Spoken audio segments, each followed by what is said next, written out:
Good evening nation में 1 घंटे का सफर हम तय कर चुके हैं, लेकिन 2 घंटे का सफर अभी बाकी है। और हमारी अगली खास पेशकश के लिए रुख करते हैं मेरे सहयोगी नावेद का। शुक्रिया आप दोनों का।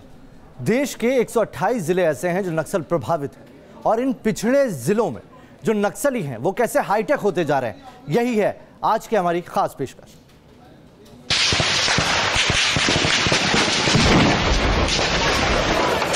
10 राज्यों के 106 जिलों में फैला लाल आतंक। बंदूक के बल पर व्यवस्था परिवर्तन का पागलपन। हिंदुस्तान की लोकतांत्रिक बुनियाद को खोखला करने की साजिश। भारत के संविधान में इनकी आस्था नहीं, कत्ल इनकी विचारधारा है और फिरौती इनकी अर्थतंत्र की बुनियाद। ये सुरक्षा बलों पर हमला करते हैं, निहत्थे निर्दोष नागरिकों का कत्ल कर देते हैं, किडनैपिंग और धमकी के जरिए पैसों की उगाही करते हैं। इनके इलाके में आपको डर कर रहना होगा। आवाज उठाने की कोशिश की, पुलिस को खबर करने की जरूरत की तो खत्म कर दिए जाओगे। मौत का यही पैगाम देते रहे हैं लाल आतंक के ये सौदागर। छत्तीसगढ़, मध्य प्रदेश, झारखंड, बिहार, तेलंगाना, आंध्र प्रदेश, ओडिशा, पश्चिम बंगाल, महाराष्ट्र और उत्तर प्रदेश नक्सलवाद के नासूर को झेल रहे हैं। सुरक्षा बलों पर हमला करना वो शान समझते हैं। निर्दोष नागरिकों को मारकर ये अपनी पीठ थपथपाते हैं। प्रोपेगेंडा इनका हथियार है। दुष्प्रचार के जरिए अपने वजूद को मजबूत करने की कोशिश करते हैं। अपनी खास पेशकश में हम नक्सलियों के प्रोपेगेंडा मशीनरी को बेपर्दा करने की कोशिश करेंगे और दिखाएंगे लाल आतंक के गढ़ का खौफनाक सच। देखते रहिए न्यूज़ नेशन। छत्तीसगढ़ को सालों से ये नक्सलवाद जख्म देता रहा है। नक्सलवाद का डर और खौफ इस इलाके में फैला हुआ है। नक्सली सुरक्षा बलों पर हमला करते हैं। इसके साथ ही अपना असर बढ़ाने के लिए अब वो दुष्प्रचार में भी जुट गए। नक्सलियों का एक प्रोपेगेंडा वीडियो सामने आया है। नक्सलियों का दावा है कि बुरकापाल में हुए नक्सली हमले का ही वीडियो।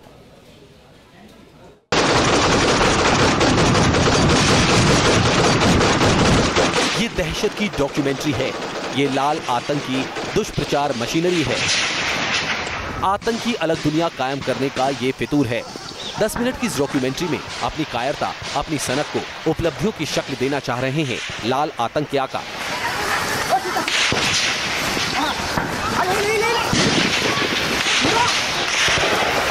हथियारों की नुमाइश और कायरता को बहादुरी बताने की कोशिश, यही मकसद है इस दुष्प्रचार वीडियो का। इस टेरर डॉक्यूमेंट्री के जरिए नक्सली अपनी पीठ थपथपा रहे हैं। सुकमा जिले के बुरकापाल में हमले को बड़ी उपलब्धि बताने की कोशिश कर रहे हैं। इस हमले में सीआरपीएफ के 25 जवान शहीद हो गए थे। इन तस्वीरों पर जरा गौर कीजिए। नक्सलियों का दावा है कि बुरकापाल में हुए हमले का ये वीडियो है। वीडियो के जरिए दुष्प्रचार करने की कोशिश हो रही है। घात लगाकर धोखे से वार करने की चाल को सीधी कार्रवाई बताने की साजिश रची गई। एक घटना को अंजाम देने के बाद अब ये उस चीज का प्रत्यक्षीकरण की रणनीति को अपनाते हैं, जिसमें वो तो कहते हैं कि ये प्रत्यक्षीकरण की रणनीति है, परंतु वास्तव में ये ब्राउन प्रोपेगेंडा का एक हिस्सा होता है। इस टेरर डॉक्यूमेंट्री में दावा किया जा रहा है कि बुरकापाल हमले के दौरान इस वीडियो की रिकॉर्डिंग हुई है। तस्वीरों में आप इधर उधर भागती महिला नक्सलियों को भी देख सकते हैं। वीडियो की खास बात इसमें हुई एक हथियार की नुमाइश है। इस तस्वीर को देखिए। बंदूक की नली में इस हथियार को फिट किया गया और फिर फायरिंग करते हुए दिखाया जा रहा है। डॉक्यूमेंट्री में 2 से 3 बार यही तस्वीर दिखाई जा रही है। नक्सली इस हथियार को BGL बता रहे हैं, यानी बैरल ग्रेनेड लॉन्चर, यानी बंदूक की नली के सहारे ग्रेनेड से हमला। इस हथियार को नक्सली बेहद कारगर बता रहे हैं। एनिमेशन के जरिए ग्रेनेड के हमले के असर को दिखाने की कोशिश की गई। विगत कुछ दिनों से मीडिया और सोशल मीडिया में नक्सली द्वारा जारी की गई कुछ वीडियोस दिखाई दिया है। प्रथम दृष्टि से इन वीडियो को देखने से लग रहा है कोई एक प्रोपेगेंडा मटेरियल के हिसाब से, नहीं तो कोई ट्रेनिंग पर्पस के लिए नक्सल कैडर द्वारा इसको बनाया गया होगा, क्योंकि उसमें किसी प्रकार का कोई सिक्योरिटी फोर्सेस का जो व्यक्ति सामने नहीं दिख रहा है। वो इन सब चीज़ों को लग रहा है मतलब ये एक प्रोपेगेंडा के लिए किया होगा। बीच बीच में नक्सली द्वारा अपना कैडर्स का मनोबल को बना रखने के लिए और लोगों के बीच में उनके आतंक को एग्जिबिट करने की नीयत से इस टाइप का वीडियो करके जारी करते हैं। लेकिन वर्तमान में आम जनता भी और सभी प्रकार के लोग नक्सलाइट के असली चेहरे को पहचान लिए हैं। उनका एक विकास विरोधी चेहरा है, एक जन विरोधी चेहरा है, इसको पहचान लिया और किसी प्रकार के नक्सली संगठन को प्रत्यक्ष रूप से अप्रत्यक्ष रूप से कोई समर्थन नहीं मिल पा रहा है। इन सब चीज़ को देखते हुए नक्सली द्वारा बीच बीच में अपना एक आरा बढ़ा रखने के लिए, एक प्रोपेगेंडा को आगे बढ़ा रखने के लिए इस टाइप को वीडियो जारी करते हैं। वीडियो में उन लोगों का भी जिक्र है जो सीआरपीएफ की कार्रवाई में मारे गए हैं। मारे गए नक्सलियों को डॉक्यूमेंट्री में शहीद का दर्जा देने की कोशिश की जा रही है। जिस संगठन की विचारधारा दहशत है, जो नरसंहार के जरिए अपनी हुकूमत कायम करना चाहता है, वो खुद को पीपल्स लिबरेशन गोरिल्ला आर्मी बताने की कोशिश कर रहा है। सैनिक और सैनिक होने के लिए संयम चाहिए, लोकतांत्रिक मूल्यों की रक्षा का जज्बा चाहिए। लाल आतंक के ये सौदागर लोकतंत्र को मानते ही नहीं हैं। ये आतंकी फौज के जरिए हुकूमत करने का सपना देख रहे हैं। डॉक्यूमेंट्री के जरिए दुष्प्रचार नक्सलियों का हथकंडा है, दहशत फैलाने का ये जरिया है। खौफ के जरिए ही नक्सली छत्तीसगढ़ के इन इलाकों में अपना साम्राज्य स्थापित करने का ख्वाब देख रहे हैं और दहशत का ये वीडियो उसी का हिस्सा है। Team news nation. तो देखा आपने कैसे दहशत के इस वीडियो के जरिए अब वो भी हाईटेक होते जा रहे हैं। अब बात कर लेते हैं नक्सलियों के हथियार की। इन्हीं हथियारों के दम पर नक्सली सुरक्षा बलों पर हमला करते हैं। आखिर ये नक्सलियों के हथियार आते कहां से मिलते हैं इन्हें हथियार? देखिए इस रिपोर्ट। आतंक की लाल सेना, नक्सलियों के पास कहां से आते हैं हथियार? नक्सलियों के हथियारों का जखीरा कितना खतरनाक है? नक्सली कैसे करते हैं इन हथियारों की ट्रेनिंग? नक्सलियों के प्रोपेगेंडा वीडियो में यही हथियार दिखाया गया है। नक्सलियों का दावा है कि पिछले साल सुकमा के बुरकापाल में सुरक्षा बलों पर हुए हमले में इसका इस्तेमाल किया गया।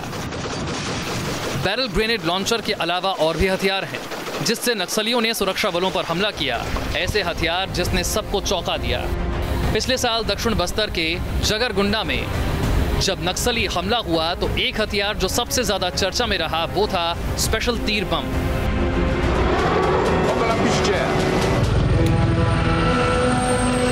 हॉलीवुड फिल्म रैम्बो के इस तीर बम वाले सीन से सब वाकिफ है। इसी तरह के हथियार का इस्तेमाल कर चुके हैं नक्सली।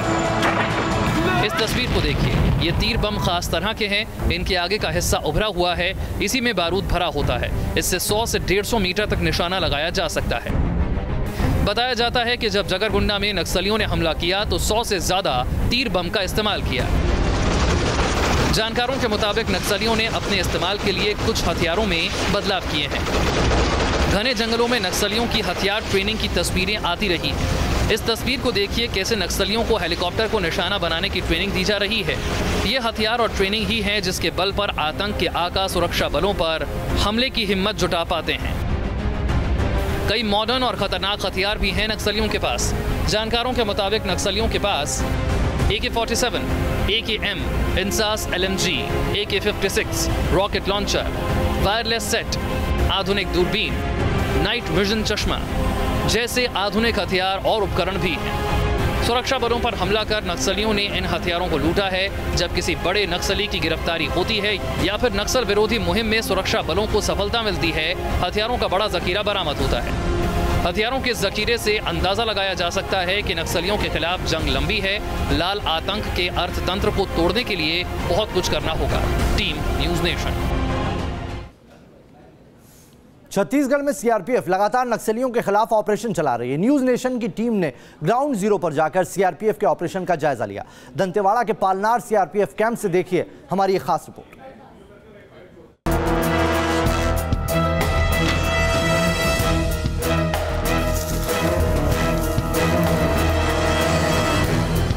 घनघोर जंगल में मौत से मुकाबला करते जवान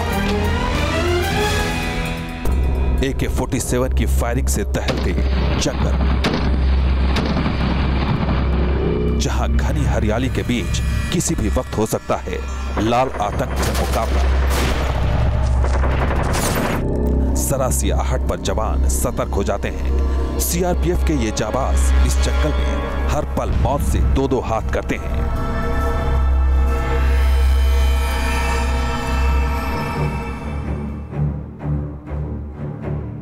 वीरान पड़े इलाके में यहां दिन रात चल रहा है सड़क बनाने का काम। सुरक्षा बलों के संगीनों के पहरे में मजदूर बनाते हैं यहाँ सड़कें। सीआरपीएफ की पेट्रोलिंग में आती है यहाँ सड़कें बनाने की मशीनें। लाल आतंक की वजह से यहाँ लोगों को मिलती है सिर्फ उगते सूरज से ढलती शाम तक की मोहलत, और फिर अंधेरे में कब कहां शुरू हो जाए नक्सलियों का उपद्रव, ये कहा नहीं जा सकता। दंतेवाड़ा शहर से लेकर घने जंगलों तक और सुकमा की सुनसान घाटियों से लेकर चिंता गुफा के ग्राउंड जीरो तक न्यूज नेशन ने छत्तीसगढ़ में नक्सलियों के हर ठिकानों की पड़ताल की है। लाल आतंक के सच की सबसे खतरनाक पड़ताल में न्यूज नेशन की टीम पहुंची थी दंतेवाड़ा के पालनार सीआरपीएफ कैंप में। यह समेली इलाके में सीआरपीएफ का कैंप था। रात के करीब 9 बजे सीआरपीएफ के जवान दिन भर की ड्यूटी के बाद अपने कैंप में बस रात के भोजन की तैयारियों में जुटे थे। तभी कुछ ऐसा हुआ जिसकी उम्मीद हमें भी नहीं थी। अचानक संतरी की जोरदार सीटी की आवाज से कैंप गूंज उठा। क्या अफसर, क्या जवान, सभी अलर्ट मोड में आ गए।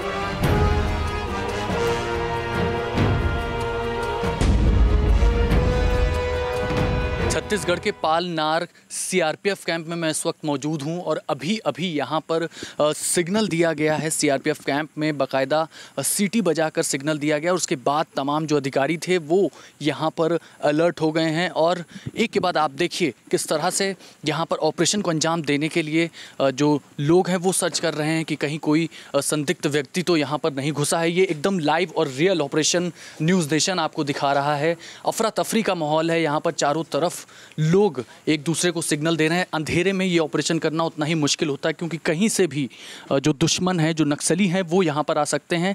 ऐसे में ख़ास तौर पर हमें भी हिदायत दी गई है कि आप इस जगह को छोड़ करके बाहर ना जाएं। जब ये ऑपरेशन चल रहा था तो हम कैंप के अंदर ही मौजूद थे और बगैर कोई रोशनी किए जवान उन संदिग्धों की तलाश में जुटे हुए थे जिन्हें नाइट विजन कैमरे में नाले के पास देखा गया था।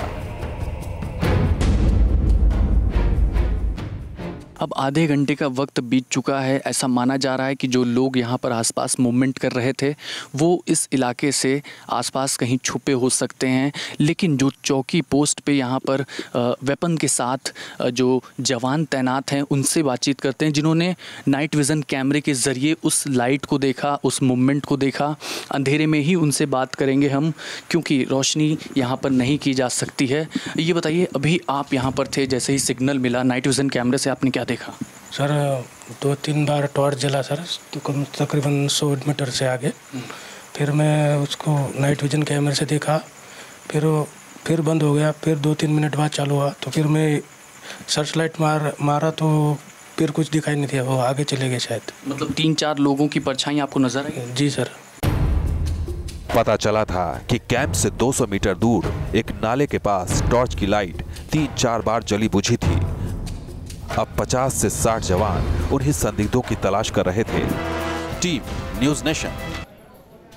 नक्सली इलाकों में बेहद जोखिम भरा है सुरक्षा बलों का ऑपरेशन। किस तरह से सुरक्षा बल यहां पर ऑपरेशन करते हैं, किस तरह से जान जोखिम में डालकर यहां विकास कार्य करवाते हैं। और कुछ महीने पहले न्यूज़ नेशन की टीम उन इलाकों में पहुंची, वहां का दौरा किया। देखिए ग्राउंड रिपोर्ट से हमारी एक और रिपोर्ट। छत्तीसगढ़ के दक्षिणी हिस्से में दंतेवाड़ा से लेकर चिंता गुफा तक और दोरनापाल जंगल गुंडा से लेकर सुकमा तक ये पूरा इलाका लाल आतंक का सबसे खतरनाक गढ़ है। इस इलाके में न्यूज़ नेशन की टीम ने जमीनी पड़ताल की। न्यूज़ नेशन की टीम लगातार आपको कवरेज दिखा रही है छत्तीसगढ़ के दंतेवाड़ा के उन इलाकों में जहां पर नक्सल पूरी तरह से एक्टिवेट रहते हैं और हमलों को अंजाम देते हैं। पारनाल के बाद अब हम आगे की तरफ बढ़ रहे हैं, समेली होते हुए अरनपुर और कोंडापारा, साथ ही साथ जो आखिरी पोस्ट है कमल पोस्ट, वहां तक न्यूज़ नेशन की टीम आपको ले जाएगी। उसके बाद छत्तीसगढ़ की जो सीमा है वो समाप्त हो जाती है। खतरा यहाँ इतना है कि सड़क बनाने वाले मजदूरों से लेकर सड़क बनाने में इस्तेमाल होने वाली मशीनों तक को सीआरपीएफ की सुरक्षा में लाया और ले जाया जाता है। किस तरह से रोड कंस्ट्रक्शन का काम को अंजाम दिया जाता है। देखिए जवान जो हैं वो AK-47 से लैस है और आगे बुलडोजर चल रही है। इस रोड पर जहां पर मैं मौजूद हूं, कोंडापारा से कमल पोस्ट की तरफ जा रही है और ये आखिरी पोस्ट है। यहाँ के बाद से दूसरा राज्य शुरू हो जाता है। देखिए कितनी गहरी यहाँ पर खाई है, दूसरी तरफ ऊंचे पहाड़ हैं, घने जंगल हैं। ऐसे में बेहद नुकसान पहुँचाने के लिए ये तमाम भौगोलिक परिस्थितियाँ। यहाँ पर देखिए कि पूरी तरह से कैंप लगा करके बाकायदा सुरक्षा दी जाती है, जिससे कि रोड कंस्ट्रक्शन का काम चलता रहे लगातार। दिन की रोशनी में तो यहाँ खास दिक्कत नहीं है, लेकिन रात के अंधेरे का मुकाबला करने के लिए पेड़ों पर बंधी ये सोलर लाइट्स लगाई गई हैं। CRPF के 231 बटालियन के जवान हर रोज सुबह यहाँ काम शुरू कराते हैं और रात होते ही यहाँ बने कैंप में पहरा देते हैं। Team news nation. तो खास पेशकश में अभी के लिए इतना ही। बने रहिए न्यूज़ नेशन के साथ।